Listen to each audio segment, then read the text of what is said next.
यही आत्म वस्तु सारे प्रपंच में अनुगत है, गई हुई है। और सब प्रपंच मिट जाएगा ये नहीं मिटेगी। इसको बोलते हैं अन्वय व्यतिरेक। शास्त्र की भाषा में एक टेक्निकल शब्द है अन्वय व्यतिरेक। अन्वय व्यतिरेक का मतलब होता है जैसे जल है और तरंग है, तो तरंग जो है वो जल के बिना नहीं हो सकती, लेकिन जल बिना तरंग के हो सकता है। तो जल का तरंग में अन्वय है। अन्वय मतलब है it is a part of it, उसमें गया हुआ है। जब भी तरंग होगी बिना जल के नहीं हो सकती। Without water no wave. तो हम कह सकते हैं हर तरंग में जल है, ये हो गया अन्वय। लेकिन तरंग के मिट जाने से जल नहीं मिटता। तरंग हो या ना हो जल की सत्ता बनी रहती है। यह है व्यतिरेक। जल तरंग के बिना जल का रह जाना ये व्यतिरेक हो गया, और तरंग का जल के बिना न रहना ये जल का अन्वय हो गया।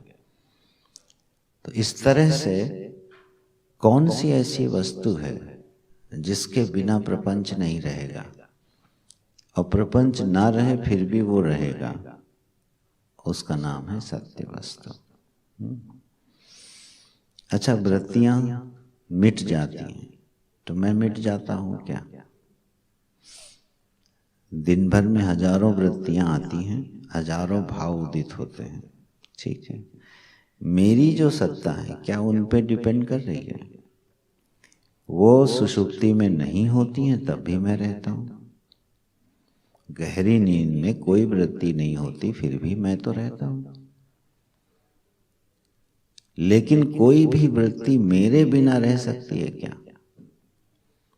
कोई भी थॉट, कोई भी प्रत्यय मेरे बिना उसका अस्तित्व है क्या? इंडिपेंडेंट एग्जिस्टेंस किसी चीज का है? न तो इस शरीर का इंडिपेंडेंट एग्जिस्टेंस है, न प्राणों का है, न मन का है, न बुद्धि का है, न संस्कार का है। इनमें से किसी का स्वतंत्र अस्तित्व नहीं है। अगर मैं न हूं तो इनमें से एक नहीं रुकेगा। तो आत्म वस्तु क्या है जिसके बिना प्रपंच एक क्षण भी अपने अस्तित्व को सिद्ध नहीं कर सकता। जैसे मेरे बिना मेरी एक भी वृत्ति अपने अस्तित्व को सिद्ध नहीं कर सकती। ध्यान दीजिएगा, किसी भी वृत्ति का एग्जिस्टेंस इंडिपेंडेंट नहीं होता। अरे मैं जब तक ध्यान देता हूं तब तक वो वृत्ति रहती है, मेरा ध्यान हटते ही वो वृत्ति मर जाती है। बड़े बड़े इमोशंस जब तक मेरा ध्यान उधर है तब तक वो एग्जिस्ट करते हैं, और जैसे ही मेरा ध्यान हटा वो खत्म हो गए। ठीक है, मान लिया आपके चित्त में कोई आह्लाद है, सुख है, और थोड़ी देर के लिए आपका ध्यान दूसरी चीज में चला गया, तो कहाँ गया वो सुख? मिट गया। क्यों? उसका कोई स्वतंत्र अस्तित्व है ही नहीं। तो आत्मा के बिना जगत का अस्तित्व नहीं है, जगत के बिना आत्मा का अस्तित्व है। ऐसी उस आत्म वस्तु का, परम सत्य का मैं ध्यान कर रहा हूं।